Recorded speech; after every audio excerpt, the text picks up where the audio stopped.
Recuerda suscribirte, darle like, compartir, para que yo así pueda seguir haciendo más contenido y subiendo más audiolibros.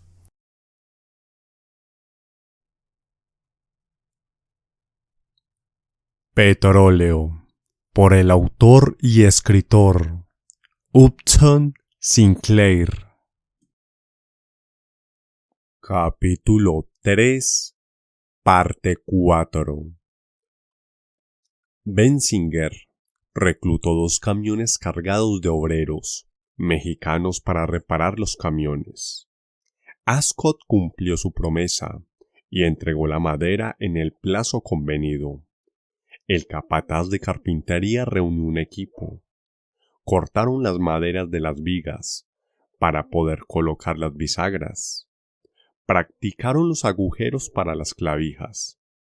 Pieza a pieza, se elevó la enorme grúa de 122 pies de altura, recta, segura, robusta, imponente.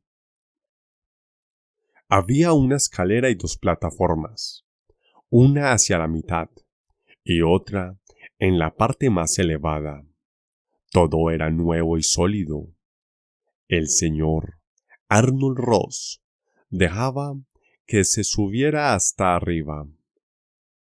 Desde allí se podía ver el paisaje e incluso, a lo lejos, el agua azul del Pacífico. Espectáculo maravilloso. El convoy de los camiones llegó al atardecer con ruido infernal. Todo se veía polvoriento y sudo sobre aquellos monstruosos movibles. El barranco que bordeaba la carretera se había cegado con piedra machacada para hacer accesible la concesión. Los 12 camiones se alineaban cerca de la grúa, iluminada con derroche de luz eléctrica. Los operarios esperaban con las mangas de las camisas remangadas. Tenían energía para trabajar porque les guiaba el dueño de todos ellos y del salario que cobraban. Respetaban al viejo, conocía el oficio y nadie podía engañarle. Le tenían simpatía porque sabían atemperar la rudeza con ciertas dosis de amabilidad. Era sencillo y asequible. No tenía pretensiones. Cuando apremiaba el trabajo, se le veía comer alubias y tomar café en un banco, cerca de los obreros.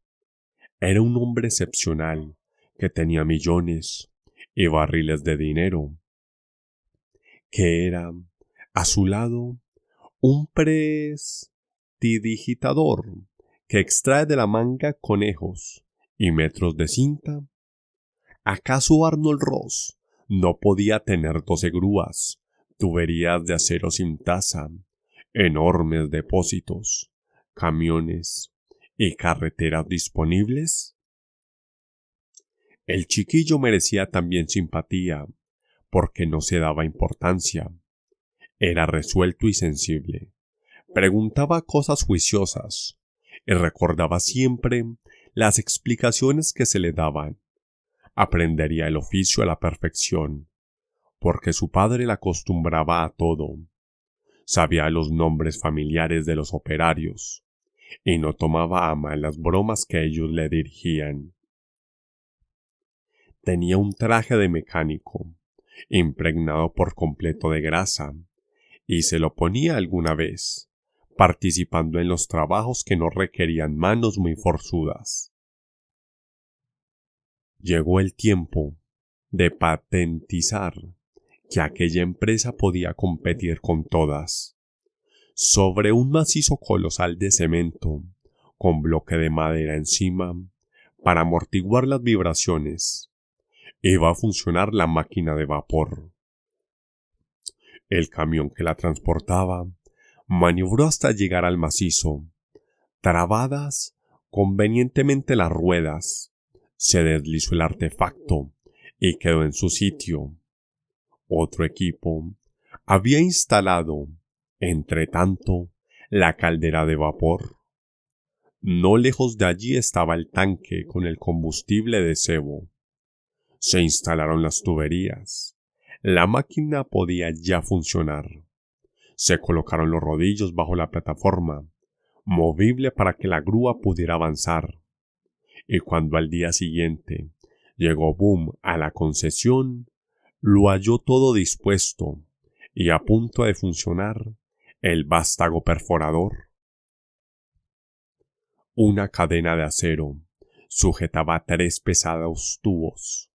Funcionó la polea, y estos, que tenían 20 pies de largo y pesaban 19 libras, fueron izados. Cuando los tubos descendían a 1.600 metros de profundidad, se podía calcular el peso que sostenía la grúa: 50 toneladas de acero. Los cables tendrían que ser fuertes para soportarlas, y las máquinas muy resistentes. Hablaba la gente de lo caro que iba el petróleo, pero no tenían en cuenta los gastos para obtenerlo. Boom había oído frases por el estilo un centenar de veces, pero su padre no se cansaba de repetir lo mismo, ni quedaba satisfecho si el pequeño se entretenía en diálogos con una señora obesa, como la señora Grouty, o en excursiones con un vagabundo como Pablo. Era preferible atender al aprendizaje de los negocios. Pensaba Arnold Ross en la imposibilidad de elegir personal especializado, porque para ello se requiere tanta especialización como la que tiene un especialista. Si éste se iba porque le ofrecían mejora de sueldo, ¿qué ocurriría? No hay que profesar el mito de que a veces algunos hombres son necesarios. Que cada uno sea su propio especialista, concluía el millonario. El mecanismo que producía el movimiento era una palanca rotativa. Estaba sujeta a la máquina de vapor por una cadena de acero semejante a la de una bicicleta, salvo que los eslabones eran como el puño. La plancha rotativa tenía un agujero en el centro, por el que pasaba el vástago perforador. Correspondiendo al orificio de la rotativa, había otro en la base de la grúa, y pronto habría un tercero en el suelo. Era cuadrado el orificio de la plancha rotativa, y el vástago perforador se adaptaba perfectamente. Si bien había que atornillar antes el anillo del vástago y fijar el trépano, instrumento efectivo de perforación, formado por el juego de 2 piezas, o discos de acero, parecidos a 2 platos, dispuestos una frente a otra, y que giraban incesantemente. El peso del vástago obligaba al trépano a morder la tierra. Se usaba el mordimiento de 18 pulgadas y se hundía al girar, abriendo hoyos de 2 pies de diámetro. Llegó el momento decisivo. Iban a removerse las entrañas de la tierra.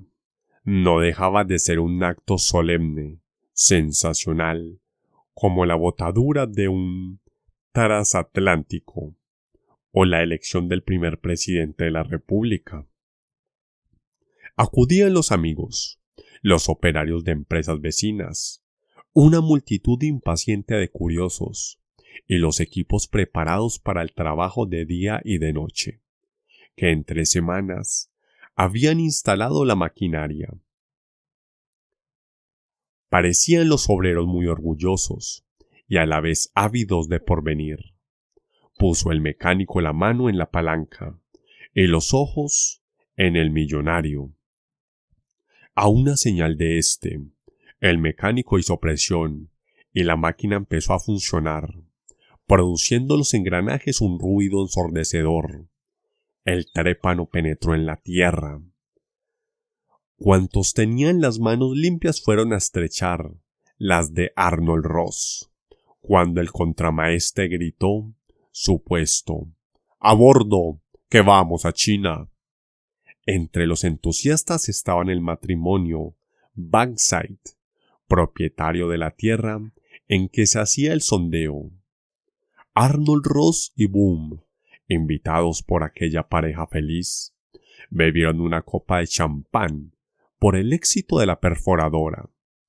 Había penetrado ya unas 6 pulgadas, y todos bebieron y brindaron con entusiasmo. Fin del capítulo.